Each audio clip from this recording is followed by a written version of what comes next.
हाय friends, मैं हूं Manav. Welcome to movie shoovy. करता है आपस में पॉजिटिव सा नमस्कार। जैसे पुराने जमाने में बोलते थे ना, खबरनामा, मतलब आज की क्या ताज़ा खबर है ये बताइए। तो एक सीरीज आई है जो कि एक एंथोलॉजी है और आपको सोनी लिव के प्लेटफॉर्म के ऊपर आपको इसको देखने को मिल जाएगी। जिंदगी नामा।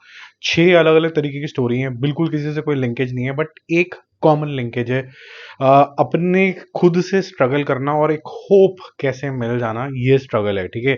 और इसके बारे में हम आगे बात करेंगे। और इसके अलावा मैंने एक मूवी जो थोड़ा लेट देखी है और बिल्कुल एक्टिंग की मास्टर क्लास है इसके अंदर। इसका नाम है द सिग्नेचर।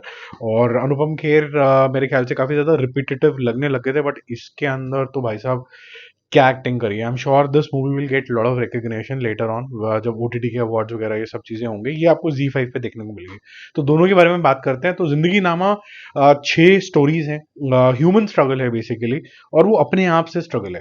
बहुत सी बारी क्या होता है ना कि यार सिचुएशन ऐसी हो गई, ये हो गया, वो हो गया, वो वाली स्ट्रगल वाली अपने बहुत सारी देखी होंगी कि बहुत गरीब हो गए, किसी का कोई मर गया, अब बेचारी औरत क्या करेगी, इस तरीके की आपने देखी होगी। बट अगर स्ट्रगल खुद से ही हो जाए, कोई इंसान अगर अपनी बॉडी को लेके कॉन्शियस हो जाए, वो फैट है फॉर एग्जाम्पल, या फिर वो अपनी मेंटल हेल्थ को लेके थोड़ा सा इतना वरीसम हो जाए कि वो अपना घर संसार जो है उसका डिस्टर्ब होने लग जाए, क्योंकि उसको ऐसा लगता है कोई मुझे देख रहा है तो क्या होगा इस सिचुएशन के अंदर। या फिर कोई एक नॉर्मल घरेलू औरत जिसको ऐसा लगे कि यार जो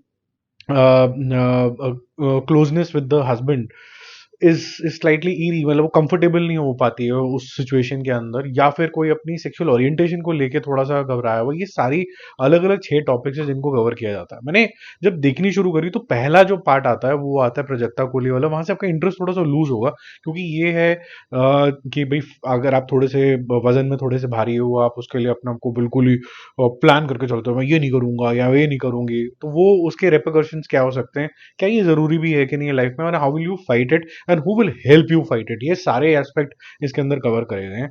थोड़ा सा इंटरेस्ट लूज होता है क्योंकि यहाँ पर एक्टर्स बहुत बेहतरीन नहीं है, और स्पेसिफिकली बहुत से ऐसे यूट्यूबर्स हैं जो अब आ तो गए हैं मेन स्ट्रीम के अंदर। गुड, उनको प्रोग्रेस करना चाहिए, पॉजिटिविटी जिंदा है।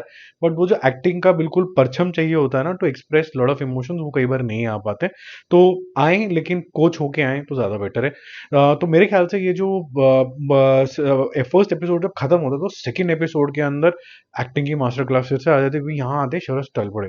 और ये जो सेकंड एपिसोड है, ये आपके इमोशंस को बहुत हाई लेके चली जाती है, क्योंकि शरस तलपड़े को लग रहा है कि उनको कोई देख रहा है और सब उसके पीछे पड़े हुए हैं। कौन पीछे पड़ा हुआ है, क्या है, ये जो मेंटल हेल्थ का है, ये बहुत ही ज्यादा अच्छे अमेजिंग तरीके से दिखाया गया। डायलॉग्स इतने क्लियर आपको समझ में आते हैं, इंटेंशन इतने अच्छे तरीके से क्लियर नजर आती है, क्योंकि इसके पीछे कोई म्यूजिक नहीं। मतलब होता ना कि मतलब ड्रामाटाइज करने के लिए सिर्फ बैकग्राउंड नॉइजेस हैं। अगर कोई सिलाई मशीन चल रही है तो पीछे सिलाई मशीन होगी, कोई चीज गिर गई है उसकी सिर्फ साउंड है, ठीक है। बीजीएम नाम की चीज नहीं है, सिर्फ साउंड्स हैं। जैसे किसी घर के अंदर आप नॉर्मली सुनते हो, वहां पर कोई बैंड बाजा नहीं बज रहा होता पीछे। तो बहुत अच्छी है, आप देखिए, गहराई वाली है। मैं आपको रिकमेंड करूंगा रोज के हिसाब से एक देख लो, एक साथ 6 देखने की जरूरत नहीं है, कोई आपस में लिंकेज भी नहीं है इसका। आई एम श्योर इसके अंदर 2 या 3 ही आपको पसंद आएंगी, 3 ज्यादा आपको बढ़िया तरीके से कनेक्ट नहीं करेंगे, and that is the directors fault, I would not से द स्टोरी फॉल्ट। स्टोरी का सबका हार्ट अपनी जगह पे ठीक ठाक है, और एंथोलॉजी जो लवर्स हैं उनको शायद ये पसंद आएगी, क्योंकि कॉमन कनेक्शन एक ही है कि जब आप अपने आप से स्ट्रगल कर रहे होते हो तो वो जो होप है वो कहाँ से आती है, and how do you bounce back. फिर अब जब दूसरी मूवी के बारे में बात करने वाले हैं, ये वाली मूवी बहुत हैवी है यार। ये अगर आपके पास जेन्युइनली ताकत है, आपके अंदर मेच्योरिटी है ये समझने की कि यार आज तो यूथ है, बाल भी सफेद हैं, काले हैं, कल को ये सफेद भी होंगे, कल को आप ओल्ड एज के अंदर भी होंगे। अचानक से आपको जब आपका जो हमसफर होता है, मोस्ट प्रॉब्ली आपका जो हस्बैंड वाइफ का जो रिलेशनशिप होता है, वो टूट भी सकता है अगर एक इंसान जो है शायद ना रहे तो। और इसमें ऐसे एक इंसान की स्ट्रगल दिखाई जाती है जो अभी तो हैप्पी है, अचानक से पता चलता है कि उसकी जो वाइफ है वो कोमा में चले गई है, और उसकी लाइफ को बाहर लाने के लिए, उसको सपोर्ट करने के लिए बहुत पैसों की जरूरत है। तो अपने बच्चे से स्ट्रगल, अपने दोस्तों संबंधी से स्ट्रगल, अपने पास में जो फ्रेंड्स रहे हैं उनसे स्ट्रगल, अपने जो होम टाउन है वहां जाके उसकी स्ट्रगल, जो इंश्योरेंस पॉलिसीज वालों के दरवाजे खटखटाना, ये काफी जगहों के दरवाजे खटखटा खटखटा के आपको टायर कर देती है कि इस ओल्ड एज के अंदर जहां पर बहुत कन्वीनियंस होनी चाहिए, ना तो ऐसी पॉलिसीज हैं, ना गवर्नमेंट कुछ हेल्प करती है, और कहीं ना कहीं आपके हॉस्पिटल के जो दरवाजे हैं वो बंद हो जाते हैं, या फिर आप गवर्नमेंट हॉस्पिटल के धक्के खाइए जहां पर कोई भी अच्छी तरीके की फैसिलिटी नहीं मिलती। इसलिए बहुत से लोग बोलते हैं कि यार इंडिया से बाहर चलते हैं, कम से कम फैसिलिटी तो ठीक होगी। वो एक नजरिया है। मैं ये तो नहीं बोलूंगा कि ब्रेन ड्रेन होना चाहिए, इंडिया ही प्रोग्रेस करे, यहीं पर ही लोग रहें, बट कहीं ना कहीं किसी को जागना होगा ये देने के लिए कि अगर 30-40% टैक्स दे रहे हैं तो कहीं ना कहीं कुछ होना चाहिए। Coming back to the movie, ये बहुत दिल दहलाने वाली मूवी है, और इसका जो एंडिंग है वो काफी हद तक शॉक लेके आता है। मैं ज्यादा नहीं बताऊंगा, काफी हद तक शॉक लेके आता है।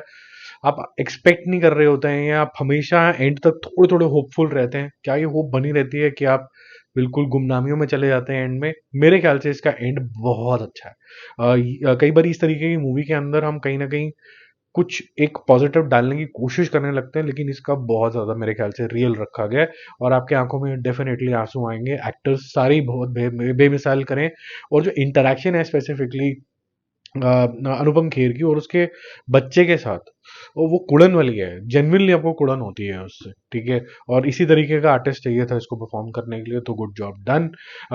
तो दोनों, अगर मैं की बात करूं तो सिग्नेचर को मैं दूंगा 4 star out of 5। It's a very well made movie. थोड़ी सी और कट काट दे तो ज्यादा अच्छा था। एक आधा सीन थोड़ा सा अवॉइड किया जा सकता है, एक फ्रेंड से मिलता है, फिर वो थोड़ा सा डिनर शिनर की गुफ्तगू होती है, वो इंपॉर्टेंट सीन है, लेकिन उसको कट शॉर्ट किया जा सकता था। जिंदगी नामा मेरे ख्याल से 3 स्टार आउट ऑफ 5, और वो भी मैं ज्यादा नंबर दे रहा हूँ श्रेयस तलपड़े की ब्रिलियंट एक्टिंग के लिए। मतलब ब्रिलियंट है वो, बहुत ही बढ़िया एक्टिंग करी है उसने, ठीक है। Most of the time he is not with the other actor, he is actually acting only with the camera, so वो बहुत डिफिकल्ट होता है करना, because the other person actually compliments you when you are acting, there is nobody, right. So anyways, तो ये दोनों आप देख लेना, बाकी हम जल्दी मिलते हैं रिव्यूज और अपडेट्स के साथ। If you liking these reviews, you know what to do, subscribe भी कर दो, लाइक कर दो, कुछ कमेंट करके सजेशन देना है वो दे दो। कुछ नहीं करना तो इंस्टाग्राम के ऊपर मूवी शूवी मेरा हैंडल है, वहां चिट चैट कर लेंगे। Bye bye.